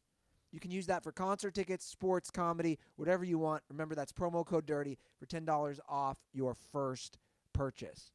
Okay, so we just got a couple Dirtball calls. We can. And by the way, Andy, NBA playoffs start Sunday. Saturday, actually. Saturday? I just looked. 11:30 a.m. Wow. Our time. We'll have to do an NBA playoff preview as part of our Sunday evening show. Maybe as an end to. Maybe I get over here early and do a little Rockets Jazz. Look at you. I like it. All right, what do we got for calls today? Put out the Tug signal. I know Tug only likes going live. End of the Masters into Rockets Jazz live from the Smut Studio into the episode. Ooh, that's a segue within itself. Segues into segues. Okay, let's get to some Dirtball calls. We'll start with a conspiracy, which I think we've discussed before on Magic Johnson. I just want to say I know a lot of people get offended. Oh, that wasn't it. This is it. What's up, fellas? This is Jew. Hold on. This is Jew. Who are you, dude? Tweet at us. You're just known as Jew? I just want to know who this is. Not to be confused with another Jew. Wait. We have a Jew? Does Juju Just play the call. I was going to say, does Juju Smith-Schuster listen to our show? But just in the wake of Magic Johnson stepping down because he realized he was a failure as a GM, and instead of going into next year and not being able to sign anyone and blaming him, he just walked away. I'm thoroughly convinced that it is a government scandal in the works from the 80s that, they were trying to scare everyone with the whole AIDS thing, I know Eazy-E, whatever, but have you ever seen a fat person that had AIDS? Like, this guy's fat. How in the fuck did he have AIDS? So I'm 100% sure that this guy was signed up as a government agent or some shit, and they're like, we're going to say you have AIDS, you step down at the end of your career, you can't play, but we're going to fucking open up gyms and movie theaters, and I'll make more money than you've ever made playing basketball. That I fucking made 100 times more money than he did in the NBA. And they're like, we'll just say you had AIDS. Like, his wife's still like, what fucking wife has a husband who cheats on you, gets AIDS, and you're still with this dude? Fuck, I don't give a fuck. You got half of his money anyways. So I'm pretty sure Magic Johnson worked for the government, faked his AIDS, and AIDS is, maybe this is Tyler, your next show, AIDS is not for fat people. Later.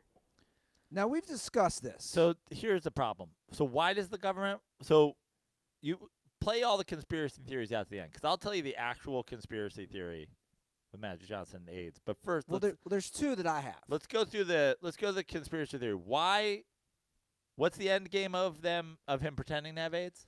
Well, the end game is this, and I've heard this, that Magic Johnson the AIDS epidemic obviously hits the late 80s, early 90s. Yeah. They need a big spokesperson for it. They weren't going to go through. Why do they need a big spokesperson for it?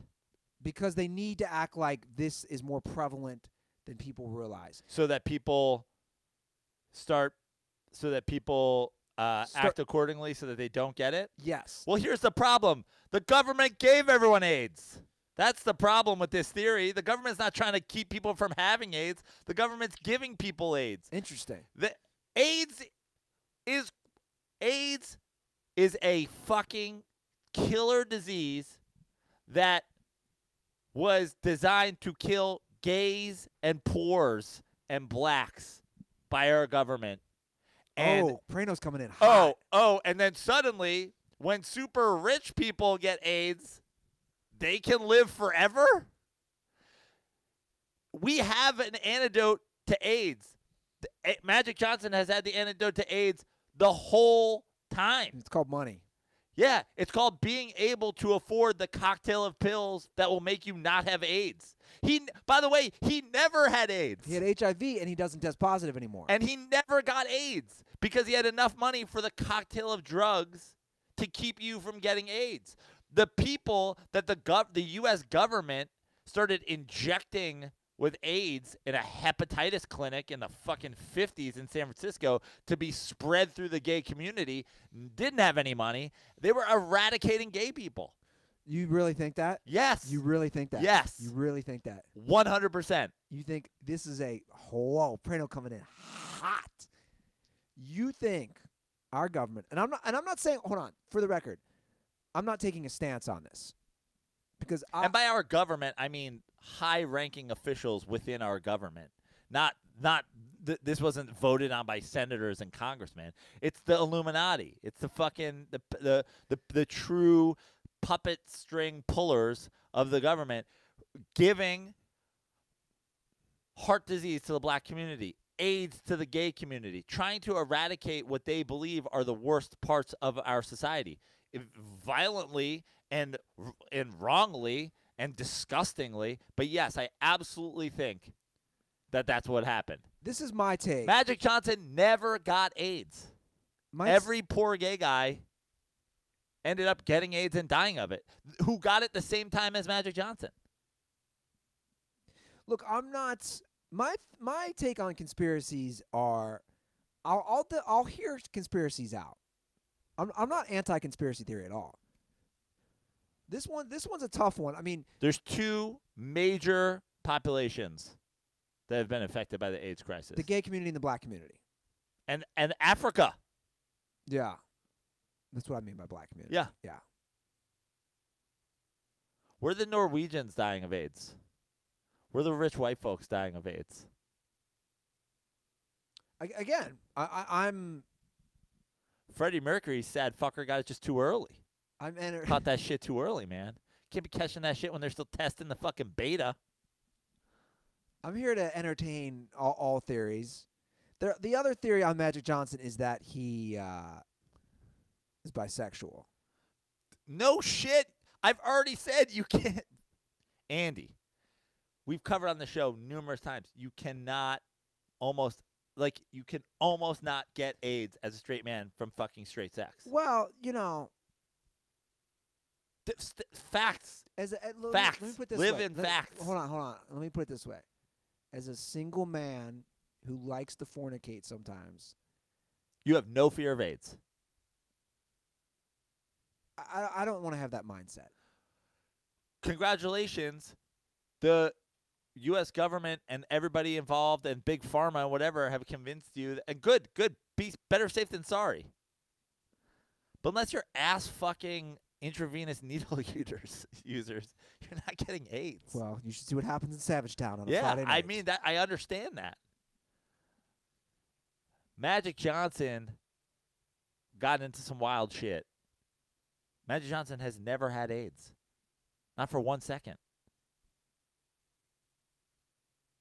It is interesting if he had Magic Johnson also didn't die of a heart attack because the only restaurant in his neighborhood was McDonald's and he was eating fucking burgers all day because he's not the class of people that they were trying to eradicate. The wife thing is always interesting. I've always thought about that, actually. Oh, Cookie? Yeah, because the thing is, if he has HIV, how does Cookie not have HIV? Because he has the antidote since fucking 1990, dude. Because he's rich. And they weren't trying to give Magic AIDS. They're like, we're sorry.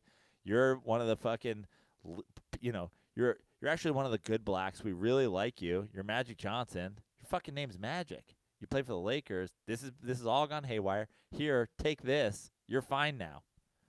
In fact, you're going to put on weight, so be careful. He's like, what about the lesions? They're like, stop, dude. This ain't fucking Philadelphia. You're not, you're Magic Johnson. You're going to be fine. Some fucking men in, like, Tommy Lee Jones looking men in black motherfucker showed up his house. He's like, Magic, look at me. You don't have AIDS anymore. You're welcome. All right, well, let's get to another call. This one is actually, I'm going to do a little cross promotion. This is Dent Report related. Yeah.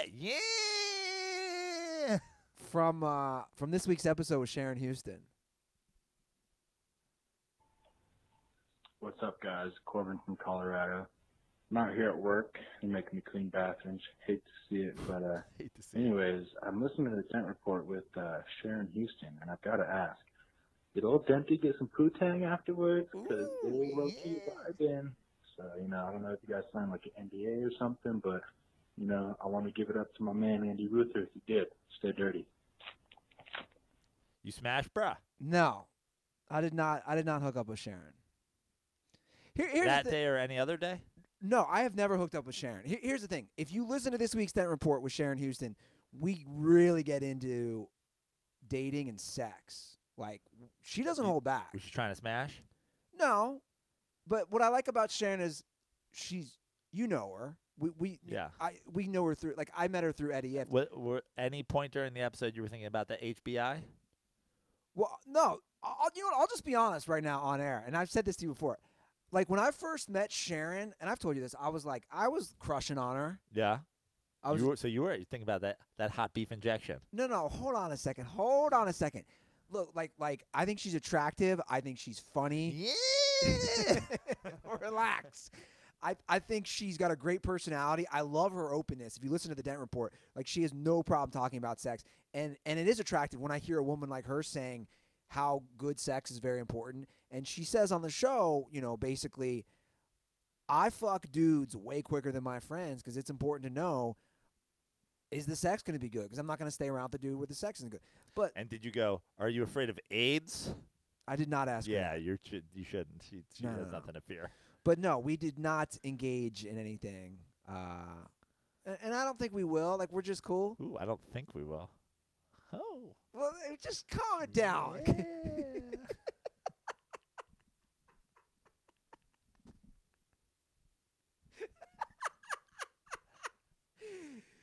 Do you want me to play the college basketball calls? I feel like we covered that, Joe. Yeah, let's do it. I want to do it. How many? We only have one? We have two. All right, fucking let's bang it out. I said I got to be out of here by, let's do one. Well, we have CT, and we have somebody who attended the title game. All right, let's do CT, and then we'll see if we have more to say. Okay.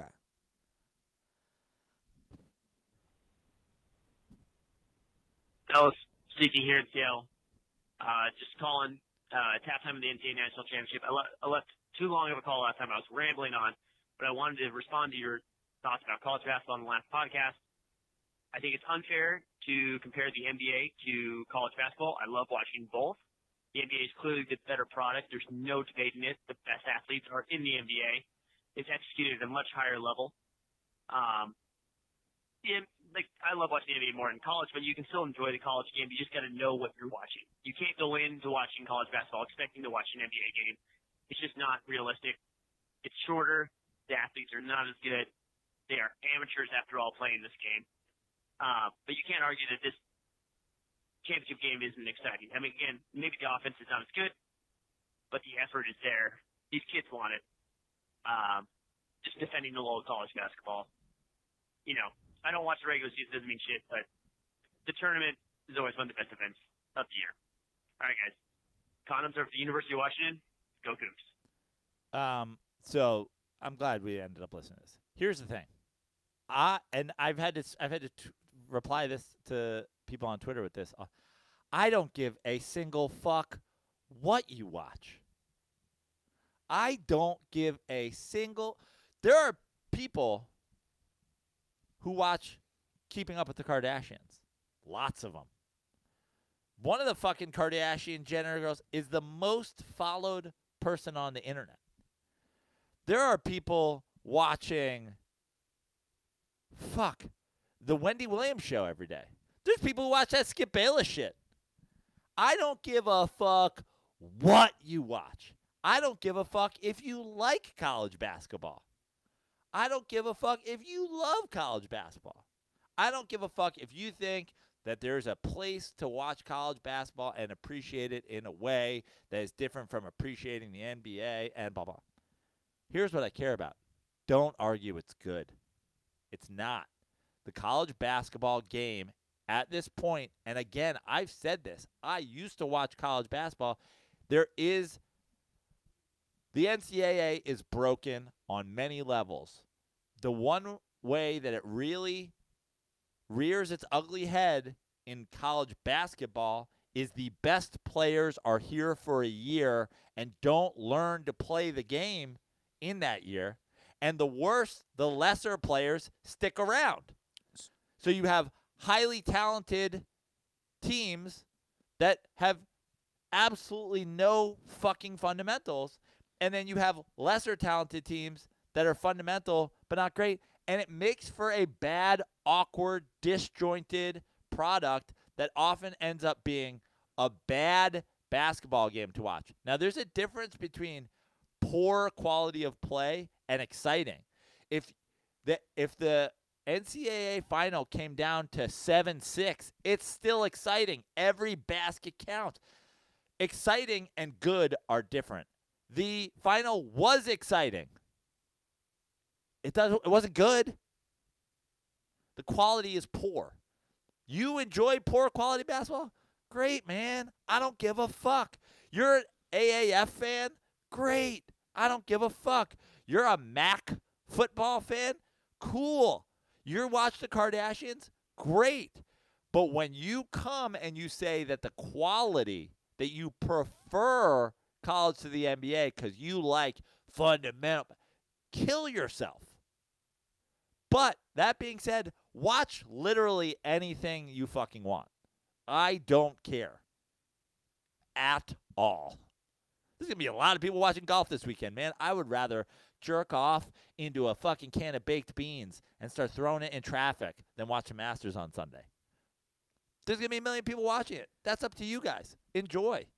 I wonder when they change the rule where anybody can enter the NBA and there's no more one-and-done bullshit. I think that'll actually help the college game. Yes, it will. Because you're going to have more, like you said, more experienced players, senior leadership, people who are running efficient offenses that have been there 3 or 4 years. Guys have played together. They know how to run an efficient offense. Anyway, all right, that's the calls today, guys. 310-359-8365 is our Dirtball hotline. You guys can see us Saturday. If you're in LA, if you're in SoCal, Joe and I are going to be joining our friends from Punch Drunk at the Sycamore Tavern. It's a UFC viewing The dojo of comedy. That's right. It's a UFC viewing party followed by a comedy show. Look at our Twitter. I think we've retweeted. I'll put something out, the actual link. And again, go support Prano. This is great for him. He has been called back for the Just for Laughs. Oh, thanks, buddy. Comedy Store. When is that? Just for Laughs Festival Showcase at the Comedy Store is next Thursday, the 18th, in the Belly Room. So it's a nice, intimate room at the Comedy Store. You know, I do a lot of shows where I do longer sets, and you know, if you're coming, obviously don't come from out of town for it. But I'm just doing 6 minutes. You came to the showcase I did at the West Side Comedy Theater. I got it. I'm doing the callback. If I get that, potentially the Just for Laughs Comedy Festival, which is a big, well, I think really big deal. I think I should go support you again. I'll go with Tug. Yeah. Bring Tug along. We'll roll up to Hollywood. He said he'd never been to the Comedy Store, which amazed me. Yep. Got a bunch of shows leading up to that, and then got a bunch of other stuff on my calendar. So go to joeprano.com or follow me on Instagram at joeprano. Posting more and more of my shows and my posters and all that stuff there because it's all about the gram.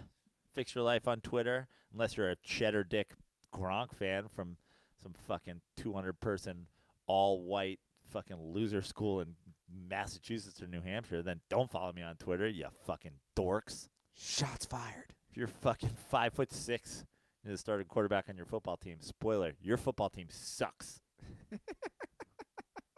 You fucking dorks. Shout out to Bo. They are. I mean, never have I appreciated some people being called dorks more than fucking dorks. I want to give a shout out to Bo in general. Bo Blaha, longtime listener, longtime supporter. Love the guy. A killer reply to my bookie the other day too.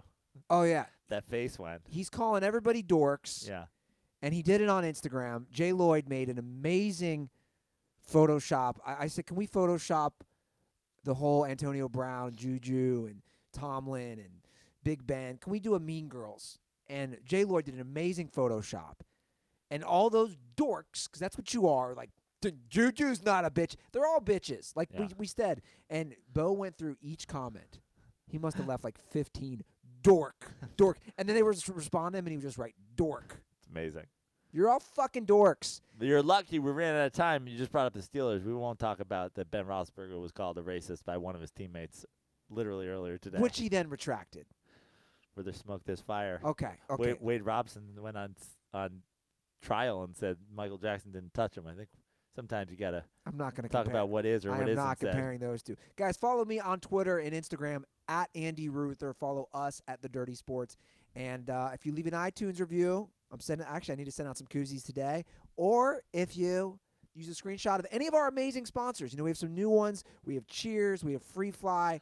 Of course, both fantastic new sponsors. I'm excited about our relationships. Yes, I'm excited too. Okay, DirtBalls, that's the show. Enjoy the weekend, NBA playoffs, Masters, and just fucking be safe, guys. Don't be safe. Don't get AIDS. Don't get AIDS. Be safe. Have a great weekend, and most importantly, stay dirty.